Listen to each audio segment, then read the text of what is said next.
अस्सलामुअलैकुम। आज जो हम बात करने वाले हैं वो ये कि बहुत बार जब हम फ़ैसला लेते हैं और हमारी आँखें किसी चीज़ को पसंद करती हैं या किसी चीज़ को किसी बात को पसंद करती हैं और फिर जो है क्या होता है कि उन्हीं आँखों के असर में हमारा दिल भी आ जाता है और फिर आँख और दिल एक तराजू पे हो जाते हैं। लेकिन जब आँख और दिल के फ़ैसले को हम अपने दिमाग की कसौटी पर परखते हैं तो पता ये चलता है कि आँख और दिल दोनों ही गलत फ़ैसला कर चुके हैं। दोनों ही जज्बात में आकर वक्त के बहाव में बह रहे हैं। तो ऐसे में अब सवाल ये है कि मतलब जिस इंसान में आँख है, दिल है और दिमाग है, ये सारी चीज़ें एक इंसान के अंदर ही फिट हैं, और वो इंसान बेचारा क्या करे जिसके अपने जो है जिस्म के जो पार्ट्स हैं, जो अज़ा हैं, वो इस इजराइल फ़लस्तीन की तरह लड़ें, तो मतलब वो इंसान क्या करे। ये तो बड़ा मतलब समझ लीजिए कि कन्फ्यूजेबल बात है, बड़ा कन्फ्यूजिंग है कि उसकी तो ज़िंदगी ही बड़ी मुश्किल होगी अगर हम देखें तो बहुत ज़्यादा उसमें सोचने विचारने की और समझने की ज़रूरत नहीं होती। उसके लिए आपको बस ये करना होगा कि थोड़ा सा गौर व फ़िक्र करें।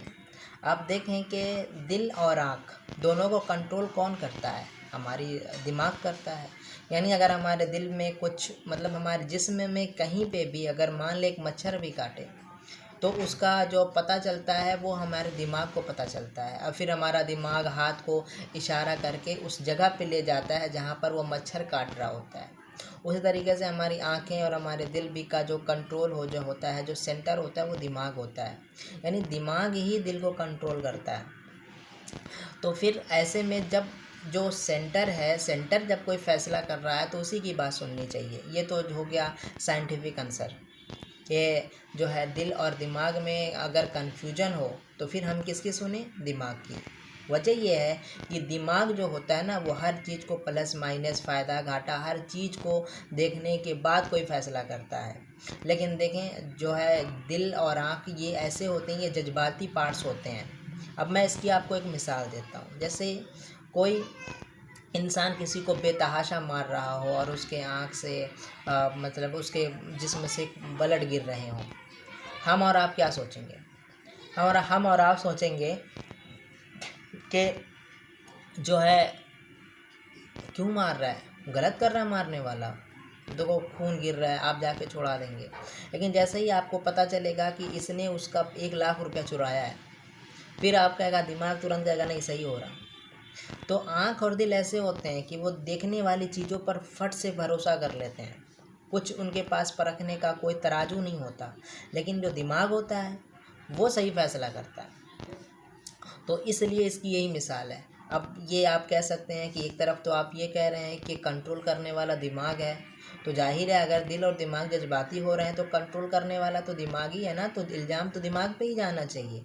तो इसकी मिसाल बिल्कुल सिंपल सी ये है कि अगर क्लास टीचर किसी प्रिंसिपल हो और किसी स्कूल को वो मैनेज कर रहा हो, किसी स्कूल का प्रिंसिपल हो, और उसमें एक टीचर है जो किसी वजह से पढ़ा ना रहा हो, अच्छे से ना पढ़ा रहा हो, तो अभी जाहिर है कि असली जिम्मेदारी तो टीचर की है ना, उसका काम है ना, उसको ना अच्छे से पढ़ाना चाहिए था।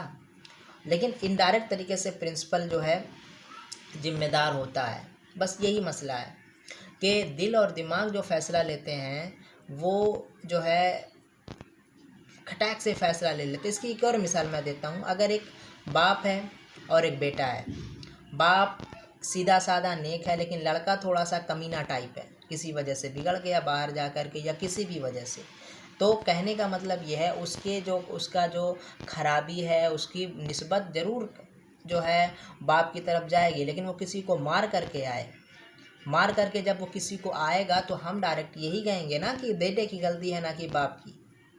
बाप को कंट्रोल करना चाहिए, लेकिन अगर वो हाथ से निकल जाए तो क्या करे बाप। बस यही मसला दिल और दिमाग का है। कभी कभी आँख और दिल हमारे जो है समझ लें कि दिमाग के कंट्रोल से बाहर हो जाते हैं। दिमाग उनको समझाता है कि ये करे, ये कर, ये कर, ये कर, लेकिन मानने को ही तैयार नहीं है। वजह यह है कि आंखें जो होती हैं वो सामने से किसी चीज़ की तरफ अट्रैक्ट करती हैं, उनको पसंद कर लेती हैं, या अट्रैक्टिव होती है तो उसकी तरफ जाती हैं और तुरंत फटाक से दिल भी जाता है। दिमाग तो अंदर है ना। तो खैर ये लॉजिकल थोड़ी सी है, शायद आपको समझ में आए ना आए, लेकिन मैंने अपनी साइड से पूरी कोशिश की है कि आपको समझा दूँ। हो सकता हो कि आपको ठीक ना लगे, तो मेरा सिर्फ ये कहना है कि अगर दिल और दिमाग में कन्फ्यूजन हो तो ये बात का ख्याल रखें। दूसरी बात जो पहले बताई कि मरकज़ जो है वो दिमाग है। दूसरी बात ये कि आप सोचें कि दिमाग को तो कहीं भी फिट किया जा सकता था ना। तो सवाल ये है कि अगर फिट किया जा सकता था कि चाहें तो दिमाग को नीचे फिट कर देते, पैर में, पेट में, या फिर कहीं पे भी बॉडी के किसी भी हिस्से में फिट कर देते, लेकिन खुदा ने कहाँ फिट किया? अंदर, ऊपर, सबसे ऊपर। कहते हैं कि इस पे होता है हमारा दिमाग, अंदर होता है बहुत सेफ जगह पे, तो सबसे ऊपर है। तो बस यही एक दूसरी इसकी मिसाल है कि जो चीज़ ऊपर होती है, जो चीज़ दिल और दिमाग से ऊपर होती है। अब देखें ना, अगर एडमिनिस्ट्रेशन की हम बात करें, एडमिनिस्ट्रेशन की, प्रशासन की, तो देखें ना कि क्या होता है कि सबसे ऊपर क्या होता है, एक डिस्ट्रिक्ट का डीएम, उसी की बात सब मानते हैं। उसी तरीके से अगर आप प्रिंसिपल की बात कर लें, तो किसी स्कूल की प्रिंसिपल की बात करें तो आप पाएंगे कि जो प्रिंसिपल होता है, क्लास टीचर से ऊपर क्या होता है, उसका जो वाइस प्रिंसिपल होगा, वाइस प्रिंसिपल से ऊपर क्या होता है, मेन प्रिंसिपल होता है। तो ये ओहदे के हिसाब से बड़े बड़े लोग होते हैं। तो इसी बेसिस पे जो है वो फैसले होते हैं कि जो सबसे बड़ा हेड है वो जो फैसला करेगा वही सबको मानना पड़ेगा। यही बात है। देखें, दिमाग ऊपर सेट है, ऊपर फिट है, तो उसका भी फैसला हमारे पूरे जिस्म शरीर को मानना पड़ेगा। तो उम्मीद है ये समझ में आया होगा। मैंने अपनी साइड से थोड़ा लॉजिकली और थोड़ा सा प्रोफेशनली तरीके से और थोड़ा सा जाहिरी तरीके से समझाने की कोशिश की है कि दिल और दिमाग सबके कन्फ्यूज होते हैं। कोई ये नहीं कह सकता कि नहीं, ऐसा नहीं हुआ ज़िंदगी में कि मैंने अपने दिल और दिमाग में कोई किस्म की कन्फ्यूजन नहीं पाई। नहीं, ऐसा नहीं होता मेरे भाई, होता है। तो इसलिए जब भी ऐसी कोई कन्फ्यूजन हो तो आप बिल्कुल जो है कन्फ्यूज मतलब हो ना हो, उसका प्लस माइनस देखें, प्रॉफिट लॉस देखें, हर तरीके से देखें और फिर जो दिमाग कहें उसके साथ जाएं। मिलते हैं नेक्स्ट वीडियो में किसी न्यू टॉपिक के साथ। तब तक के लिए अपना ख्याल रखें। अस्सलाम वालेकुम।